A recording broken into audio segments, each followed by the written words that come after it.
માનસી મહિલા મંડળ અને યોગ ચેતના યોગ ક્લાસના સંયોજનથી તથા માનસી વિકાસ સમિતિના સહયોગથી 3 દિવસીય થેરાપેટિક યોગના વર્કશોપનું આયોજન કરવામાં આવ્યું હતું।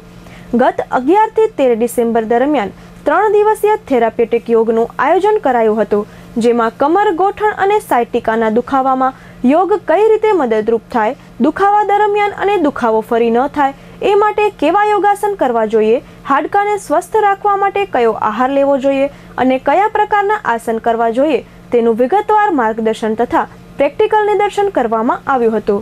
આ ત્રિદિવસીય વર્કશોપનું સંચાલન તથા માર્ગદર્શન સરકાર માન્ય સર્ટિફાઈડ યોગ અને આયુર્વેદિક થેરાપેટિક યોગ ટ્રેનર ચેતના ભટ્ટ ભુજ દ્વારા કરાયું હતું। તેમના જણાવ્યા મુજબ હાલ ખૂબ નાની ઉંમરમાં બહેનોમાં ગોઠણ અને કમરના દુખાવાની ફરિયાદો વધી ગઈ છે। આ બાબતે તેમની જાગૃતિ વધે અને સારા આહાર તથા યોગને જીવનમાં સ્થાન આપવાથી આવી સમસ્યાથી કઈ રીતે મુક્ત થઈ શકાય તે બાબતે સમજણ કેળવાય તે આવશ્યક છે। નમસ્કાર, હું છું ચેતના ભટ્ટ, થેરાપેટિક યોગા ટ્રેનર, ભુજ કચ્છથી।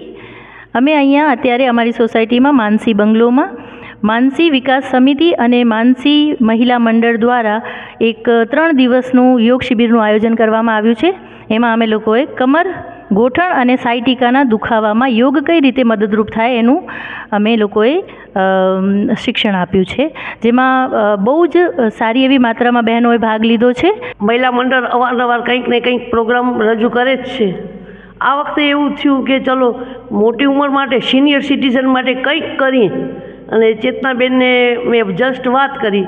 ચેતનાબેન યોગના ટ્રેનર છે અને એને મને કીધું કે આપણે એમ કરીએ કે 65 વર્ષ સિનિયર સિટીઝન માટે સ્પેશિયલ એક પ્રોગ્રામ કરીએ। તો સિનિયર સિટીઝનને શું પ્રોબ્લેમ હોય છે, પહેલાં અમે એ લોકો એ નક્કી કર્યું તો કે ઘૂંટણ, સાયટિકા, ખભાનો દુખાવો અને ફેસની જે સ્કિન છે ને એ પણ આજકાલ લોકો ફેશિયલ કરાવે છે। તો આપણે કહીએ કે ફેશિયલના પણ અમુક યોગ હોય છે અને એને એ યોગથી આપણે સ્કિન ટાઈટ કરી શકીએ છીએ। તો આ 3 દિવસમાં અમને 1, 2, 3 દિવસમાં અમે અલગ અલગ બધા યોગ માટે શીખવાડ્યું કે આ રીતે આપણે કરવાનું। એમાં સાયટિકા અને ઘૂંટણના દુખાવાનો લગભગ 75% લોકો હતા અને ઘણા બધાને અત્યારે અમે વ્યૂ બધાને પૂછ્યા તો 75% એમ કહેતા હતા અમે યોગ તો કરીએ છીએ પણ જે ટ્રેનર કને કરીએ ને એ કંઈક અલગ જ હોય છે, ઘણી મિસ્ટેક કરતા હોય છે, એટલે ઘણીવાર ફાયદાને બદલે ગેરફાયદા થતા હોય છે। તો જ્યારે આવા મેઇન ટ્રેનર કને જો આ વસ્તુ શીખીએ ને તો જ્યાં ભૂલ થતી હતી ઘણીવાર મસલ સારું થવાને બદલે ખેંચાઈ જાય, ખબર ન હોય ને એવી રીતે કરે ને ઘણા, તો ઘણા ટીવીમાં જોઈને કરતા હોય, ઘણા એમ જ કરતા હોય, કોઈ બેનપણી કરે જઈને શીખી આવ્યા હોય। તો આમાં શું છે, ઘણી વખત સારું થવાને બદલે ખરાબ થઈ જતું હોય છે।